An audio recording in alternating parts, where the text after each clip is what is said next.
এবার অপু বিশ্বাস ও তার সন্তান আব্রাহাম খান জয়ের পাশে দাঁড়ালেন শাকিব খানের বাবা।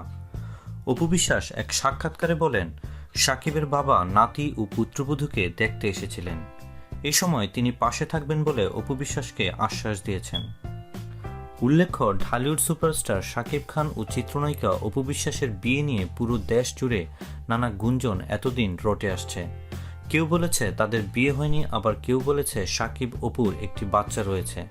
তবে এসব খবর শুধু গুঞ্জনই শোনা যায়। শাকিব কিংবা অপু কারোর মুখ থেকে কিছুই আসেনি। এমনকি টানা 10 মাস লোকচক্ষুর অন্তরালে ছিলেন অপু বিশ্বাস। অবশ্য সব জল্পনা কল্পনার অবসান ঘটিয়ে সোমবার একটি টিভি চ্যানেলে দেওয়া সাক্ষাৎকারে শাকিবের সঙ্গে তার সম্পর্কের কথা স্বীকার করেছেন অপু। অপু জানান, শাকিবের সঙ্গে তার বিয়ে হয়েছে। শুধু তাই নয়, সেটা হয়েছিল 2008 সালের 18ই এপ্রিল। শাকিব অপুর সংসারে একটি ছেলেও রয়েছে। কিন্তু বিয়ে, সন্তান এইসব বিষয়ে এতদিন শাকিব অপুকে গোপন রাখতে বলেছিলেন। অপু বলেন, আমার সঙ্গে শাকিবের বিয়ে হয়েছে।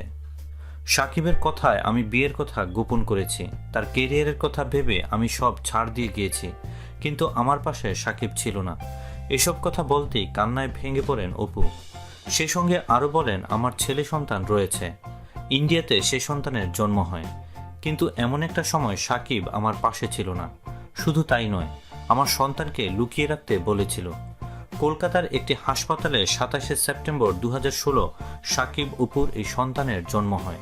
তার নাম রাখা হয় আব্রাহাম খান জয়।